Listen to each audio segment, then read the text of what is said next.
Good morning from Crete, everybody. I'm Lisa Vision One Love, and here I'm sharing one very important part of my morning routines. And for you who didn't listen to chapter 4 that was previous, I recommend and encourage you to do that. These are chapters, I read 4 chapters. Every time I read them and study them, I do it for 90 days in a row. If I miss one day, I start over again.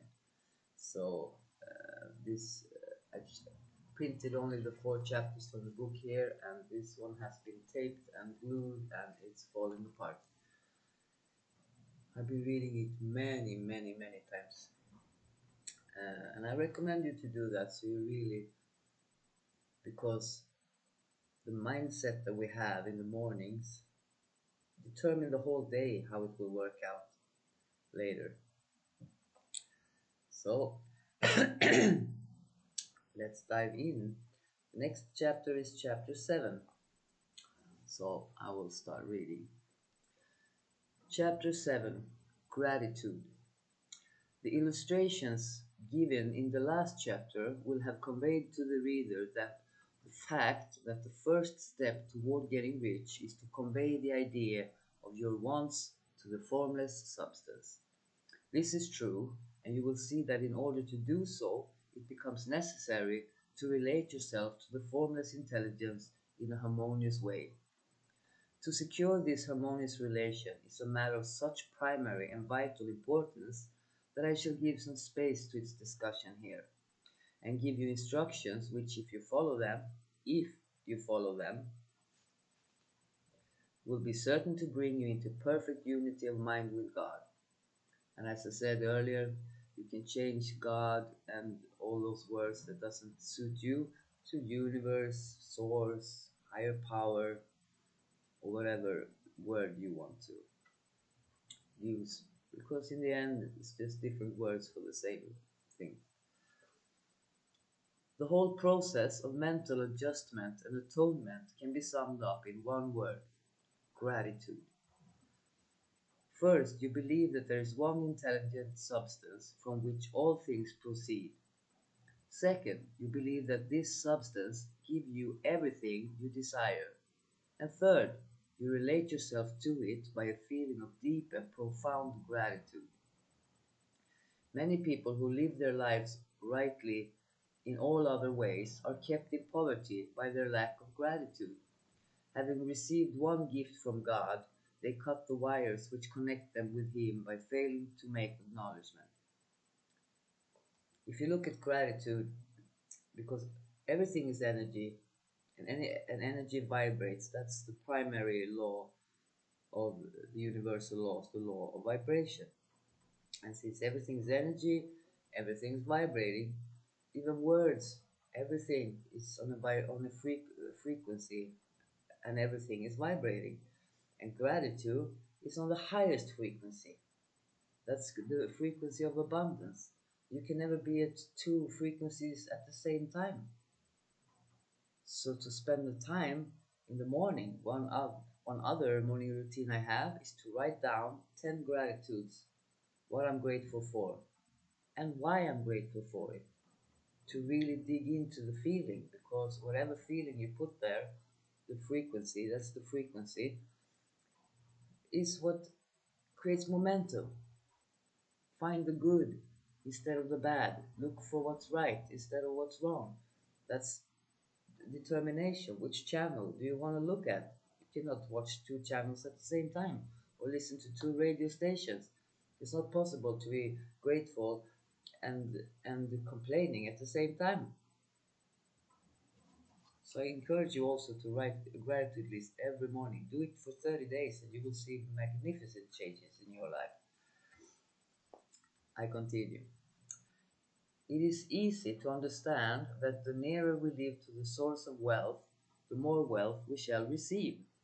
And it's easy also to understand that the soul that is always grateful lives closer in touch with God than those and then than the one that never looks to him in thankful acknowledgement. The more gratefully you fix your mind on the Supreme when good things come to you, the more good things you will receive and the more rapidly they will come. And the reason simply is that the mental attitude of gratitude draws the mind into closer touch with the source from which the blessings come.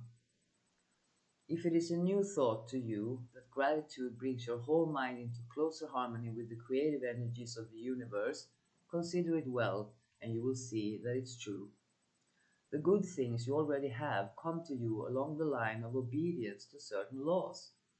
Gratitude will lead your mind out along the ways which things come, and it will keep you in close harmony with creative thought and prevent you from falling into competitive thought. Gratitude alone can keep you looking toward the all and prevent you from falling into the error of thinking of the supply as limited, and to do that would be fatal to your hopes. There is a law of gratitude, and it is absolutely necessary that you should observe the law if you are to get the results you seek. The law of gratitude is the natural principle that action and reaction are always equal and in opposite directions. We give what we get. We get what we give, I mean. We can never have what we want. We will have who we are, what we are from inside. This is a change from within. When you start looking for blessings, for the good in your life, you change within. Then the outside changes. You work upside down, inside out. Not most people live outside in. They look on the outside what's there and they complain about it. They don't like it. They don't think they can do what they want to do, and that creates the emotion. So we most people live reversed. The grateful outreaching of your mind in thankful praise to the Supreme is a liberation of expenditure of force. It cannot fail to reach that to which it addressed, and the reaction is an instantaneous movement towards you. Draw nigh unto God, and he will draw nigh unto you. What does that mean? That's a, it says also that's a statement of psychological truth. But what does it mean? Draw nigh unto God, and he will draw nigh unto you. I had to translate this word because I didn't know what it was. I'm Swedish, for those of you who doesn't know. And nigh both means to nurture something. And when you nurture something, you have it close to you. So when you nurture or bring God close to you, or you nurture this relationship, it's kind of this is what comes back. So draw nigh unto God, and he will draw nigh unto you. And if your gratitude is strong and consistent, no, sorry, if your gratitude is strong and constant, the reaction is in formless substance will be strong and continuous. The movement of the things you want will be always toward you. Notice the grateful attitude that Jesus took, how he always seemed to be saying, I thank thee, Father, that thou hearest me. You cannot exercise much power without gratitude, for it is gratitude that keeps you connected with power. But the value of gratitude does not only consist solely in getting you more blessings in the future. Without gratitude, you cannot long keep from dissatisfied thought regarding things as they are. The moment you permit your mind to dwell with dissatisfaction upon things as they are, you begin to lose ground. You fix attention upon the common, the ordinary, the poor, and the squalid and mean, and your mind takes the form of these things. Then you will transmit these forms or mental images to the formless, and the common, the poor, the squalid, and mean will come to you. Wherever we put attention, grows. So if we focus and give attention to something that we don't want, to something that we don't like, this will become bigger in our lives. So that's also the importance of gratitude. Where attention goes, energy flows. So we learn to kind of discard these thoughts or these images that come that feel contractive, and the discontents and the complainings that we have. And we always focus on the best, the good, what's right in any situation. We retrain our brain to think properly, to think truth.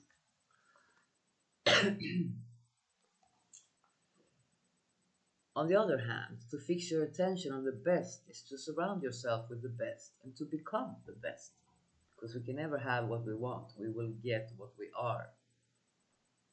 The creative power within us makes us into the image of that to which we give our attention.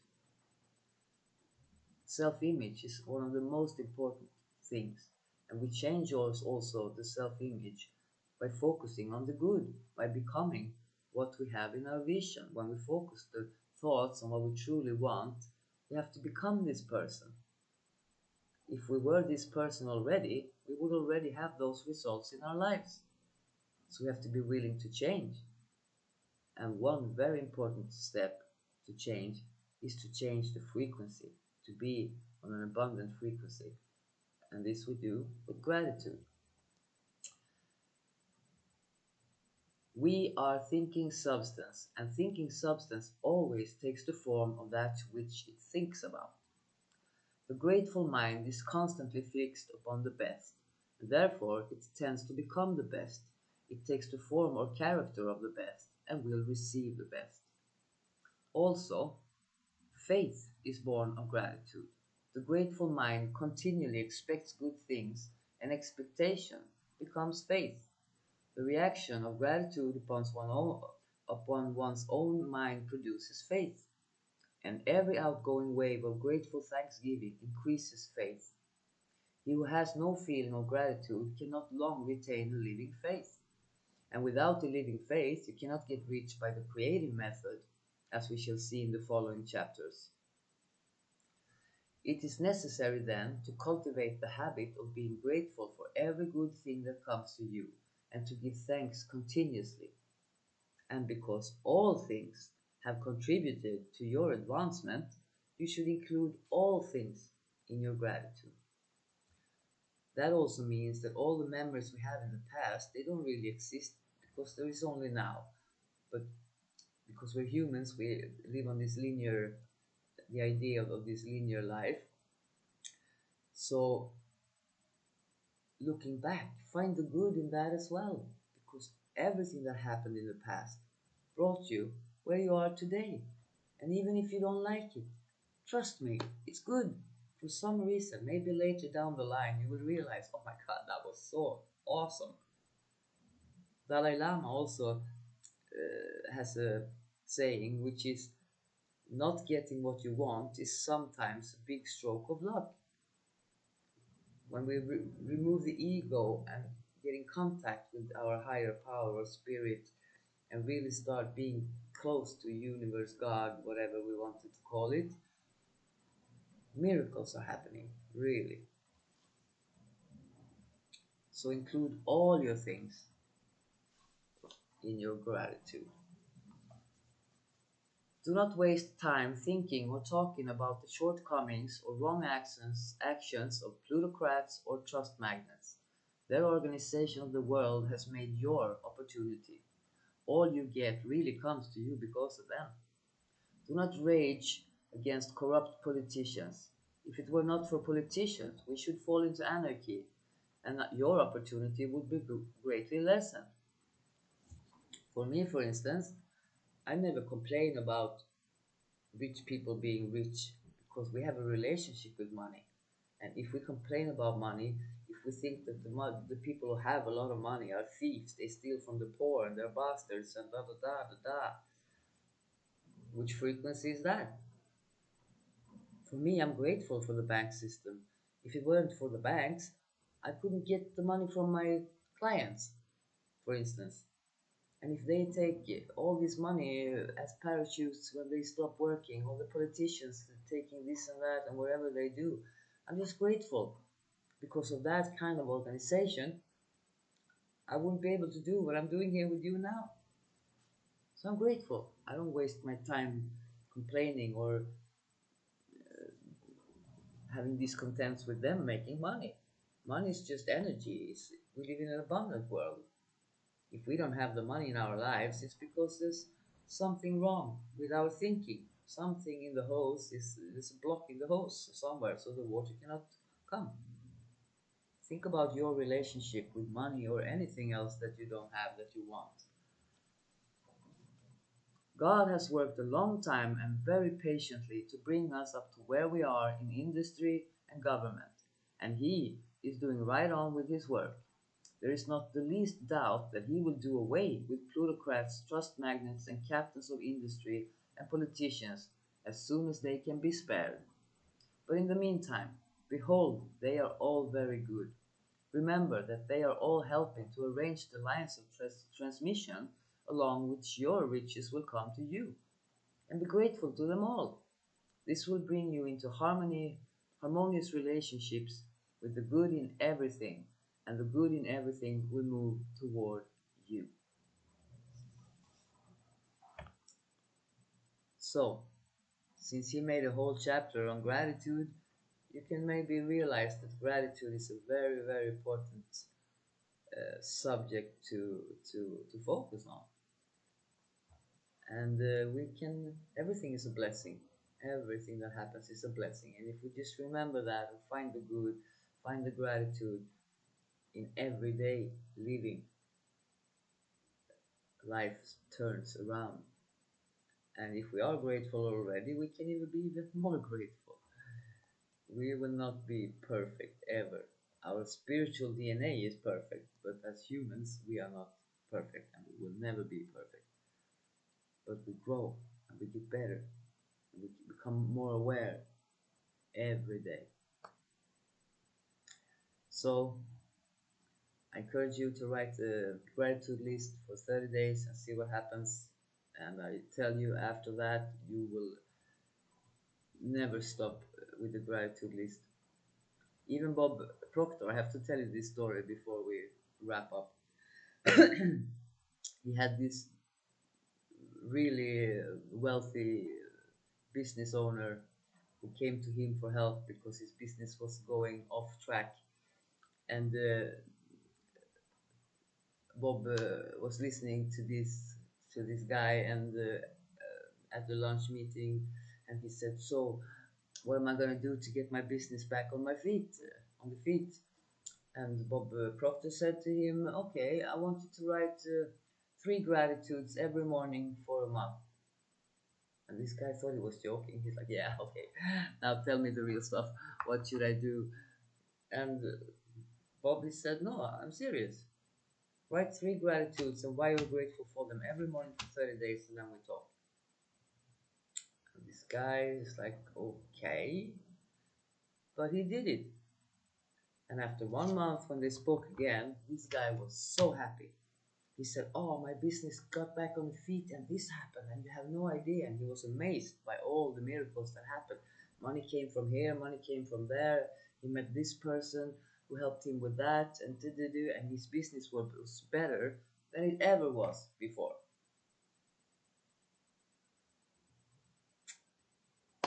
Bring that with you this morning. I wish you the best day. It's your life. Make it a great one. All my love to you.